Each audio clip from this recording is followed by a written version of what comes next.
भाग्य कितनी भी खराब हो, लव लाइफ कितनी भी डैमेज हो, पारिवारिक लाइफ पूरी तरह से खराब ही क्यों न हो गई हो, उसके बावजूद भी ठीक हो सकती है। तुम्हारी भाग्य में, प्रारब्ध में, कपाट में अगर पत्थर पड़े हैं तो भी थोड़े से कंकड़ पत्थर बांध करके चढ़ाओ, फिर देखना चमत्कार। With astrology. नमस्कार, मैं हूं आचार्य सतीश अवस्थी, आपका बहुत स्वागत करता हूं लव विद एस्ट्रोलॉजी में। लव एस्ट्रोलॉजी आपके अपनी लाइफ में प्यार भरने का नाम है। लव विद एस्ट्रोलॉजी आपको आपसे मिलवाने का नाम है। लव विद एस्ट्रोलॉजी आपकी पारिवारिक लाइफ, दाम्पत्य life, marital life, love life, relationship life, इनको पूरी तरह से रिपेयर करके आपके पक्ष में खड़ा करने का नाम है। यहाँ पर शादी के पहले, शादी के बाद की हर समस्या का समाधान होता है और आपको आपसे मिलवाया जाता है, आपको जिताया जाता है, आपको जीना सिखाया जाता है और आपको स्ट्रांग बनाया जाता है। आप जो भी पाना चाहते हैं उसे दिलाने का नाम लव विद एस्ट्रोलॉजी है। आज का उपाय बहुत सरल है। वैसे तो हम हर दिन सरल उपाय बताते हैं, इसी वजह से यहाँ 20-22 सालों में 25 लाख लोग लाभान्वित हो चुके हैं। यहाँ का सक्सेस रेट 96% प्लस है। हाँ, यहाँ पर गीता, वेद, पुराण, बड़े बड़े शास्त्रों के छोटे छोटे उपाय निकाल लिए जाते हैं।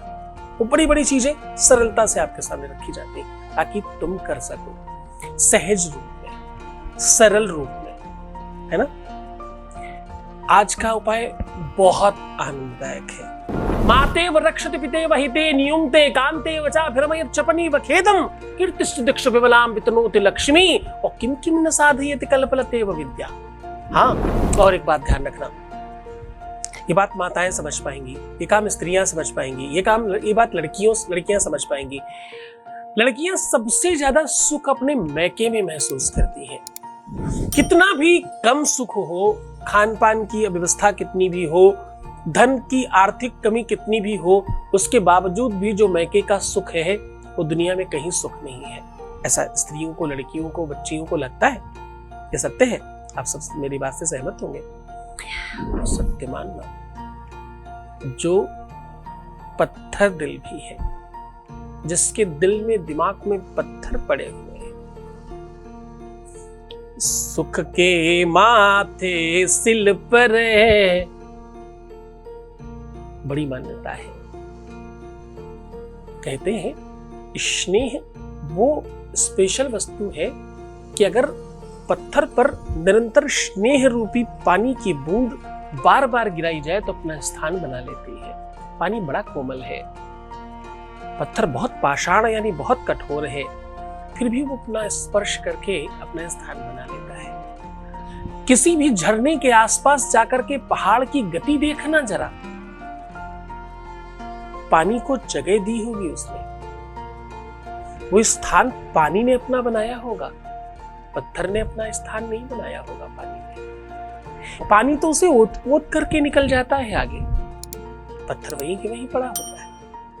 हमेशा जो बहुत ज्यादा क्रोधी लोग हैं, जो बहुत अविवेकी लोग हैं, जो बहुत कठोर लोग हैं, जो अतिशय ज्यादा असामाजिक हैं, जो अतिशय अव्यवहारिक है, जो बहुत मतलब से कहीं ज्यादा निजी अंतरंगता में है, बाहर से कोई मतलब नहीं, जिन्हें प्यार की जरूरत तो बहुत है पर दे नहीं पाते, उनको भी प्यार करना सिखाया, बताया और समझाया जा सकता है इस उपाय को करके।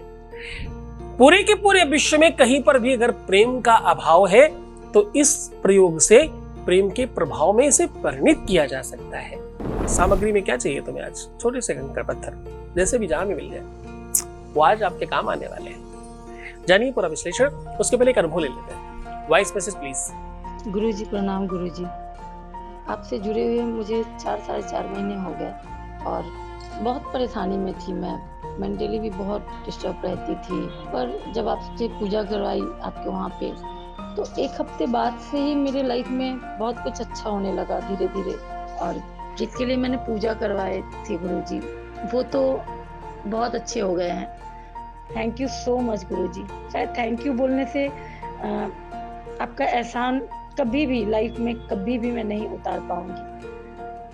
लेकिन फिर भी दिल से थैंक यू सो मच गुरुजी, बहुत बहुत धन्यवाद। बहुत बहुत धन्यवाद, बहुत बहुत साधुवाद, बहुत आशीर्वाद। परमात्मा शिव आपकी को प्रसन्न, आनंदित और सुव्यवस्थित करे, आपकी हर इच्छाओं की पूर्ति करे। आप जो पाना चाहते हैं, जो लेना चाहते हैं, आपको सब कुछ मिल जाए। थोड़े से कंकड़ पत्थर, क्या पत्थर दिल को भी पिघला सकते हैं? थोड़े से कंकड़ पत्थर भाग्य में पड़े कंकड़ों को, पत्थरों को नष्ट कर सकते हैं क्या? अगर किसी की किस्मत में शिल पड़ा है तो कैसे ठीक हो सकता है? किसी की किस्मत में ही सूखा पड़ा हो, पत्थर पड़े हो तो कैसे ठीक हो सकते हैं? क्या पर्वतों पे, पहाड़ों पे भी जल का, पानी का कोई प्रभाव पड़ता है? तो हाँ, पड़ता है। मिट्टी से जल निकलता है, यह सत्य है, और उसका रास्ता पहाड़ों से ही होके जाता है, यह भी सत्य है। आज उसी पूरे के पूरे संसर्ग को आपके सामने रखने का प्रयत्न कर रहा हूं। भगवान शिव के विवाह का बड़ा प्रसंग है रामायण में। उस प्रसंग को पढ़ते समय अगर बहुत गंभीरता से आप पढ़ें तो आप रो सकते हैं। क्या माता सुने ना, मतलब किस ढंग से, मतलब अगर आप रामायण में राम की उसकी बात करें, इधर जैसे ही आप भगवान शिव की विवाह की पद्धति देखते हैं तो पूरा का पूरा दृश्य अद्भुत लगता है।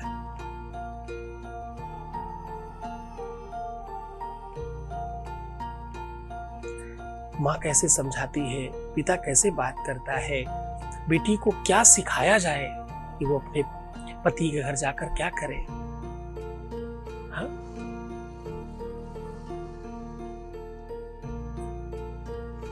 वहां जाकर के शंकर पद पूजा करना, पति धर्म के अलावा दूसरा कोई धर्म नहीं समझना, ऐसी कितनी अद्भुत सीख दी जा रही है। कभी आपको अवसर लगे जरूर पढ़िएगा रामायण में इस प्रसंग को। उसी प्रसंग से निकाला हुआ ये उपाय और ये सॉल्यूशन है, क्योंकि भगवान शिव की भी तो लव मैरिज हुई है, उसी को बता रहा हूँ। उनके विवाह में जितना प्रेम है कहीं देखने को नहीं मिलता, उसी से निकाला हुआ प्रसंग है। आपको करना क्या है, थोड़े से कंकड़ पत्थर एक किसी भी कपड़े में बांध लेना है। संभव हो सके तो इसे पंचामृत और अष्टगंध और गब्ब इत्यादि से शुद्ध कर ले। अगर नहीं हो सकता तो नॉर्मल जल से भी धुला जा सकता, कोई अव्यवस्था की बात नहीं। फिर एक कपड़े में लाल या पीले किसी भी शुभ कलर के कपड़े में बांध दीजिए। बांधकर संभव हो सके तो मिट्टी के घड़े में या किसी भी बड़ी चीज में जिसका गर्भ बड़ा हो, मतलब पेट बड़ा हो, ऐसे किसी बर्तन में करके अपने घर के किसी भी कोने में रख दें। और बशर्ते रखने के लिए सिर्फ और सिर्फ पहले दिन में कर सकते हैं, और इसे किसी भी जलाशय में डाल दें, जल के अंदर। आप सत्य मानिए, जब इसके ऊपर जल प्रवाहित होगा, जैसे जैसे वैसे वैसे चैतन्यता, आनंद और प्रेम बढ़ता नजर आएगा। आप यकीन मानिए, पहले ही दिन से उनके अपने जहन में, उनके अपने दिमाग में, उनके अपनी चिंतन में आप थोड़ा समय जरूर लगेगा, लेकिन यकीन मानिए ये उपाय इतना सार्थक है, इतना सार्थक है। बस करना क्या है, जब आप रख रहे हो गर्भ के अंदर तो आवाज ना आने दें, और उसके बाद उसमें थोड़ा सा मुंह नीचे करके आवाज उनको जरूर लगा दें। कंकड़ पत्थर रखने की आवाज आनी नहीं चाहिए, आपकी आवाज वापस आनी चाहिए, इस तरह से बोलिएगा।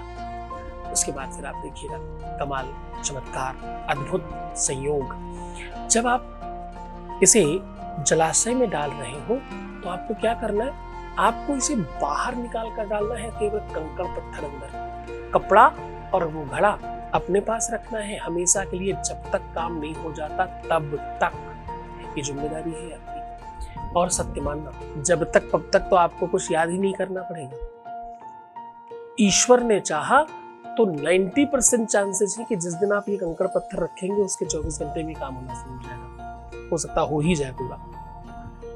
अन्यथा जिस दिन इस कंकड़ पत्थर के ऊपर पानी बहा, बस उसके बाद तुम्हें कुछ नहीं करना। पूरे मन से, पूरी श्रद्धा से, पूरे विश्वास के साथ करिएगा। मैं तुम्हारे साथ कोई भी काम तब फलीभूत होता है जब तुम्हारा गुरु के प्रति अनुराग होता है, गुरु पर श्रद्धा और विश्वास होता है, क्योंकि उपाय काम तब करता है जब गुरु की ताकत लगी, और गुरु की ताकत तब काम करती है जब उसके प्रति तुम्हारी श्रद्धा हो, और तुम्हारी श्रद्धा तब अच्छी होती है जब तुम उसको अपना गुरु मानते हो, और अपना गुरु तुम तब मान पाते हो जब तुम्हें 100% उस पर विश्वास हो। तो ये पूरी की पूरी नियम प्रणाली फॉलो कीजिए, आपको कोई तकलीफ नहीं होगी। इसके बाद खुश होइए, मुस्कुराइए, सुंदर बनने की कोशिश करिए। कोशिश मतलब तो तुम हो ही गए हो सुंदर, अब तो तुम बहुत बढ़िया लगने लग गए हो।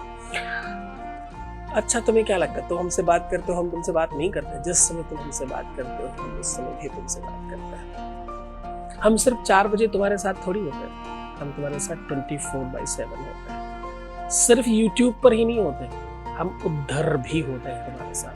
यकीन करो, मैं तो 24 घंटे के 24 घंटे का अपडेट है तुम्हारे। अपना ध्यान रखो ना, बाकी तुम्हें हूं तुम्हारा काम करने के लिए। ओम नमः शिवाय।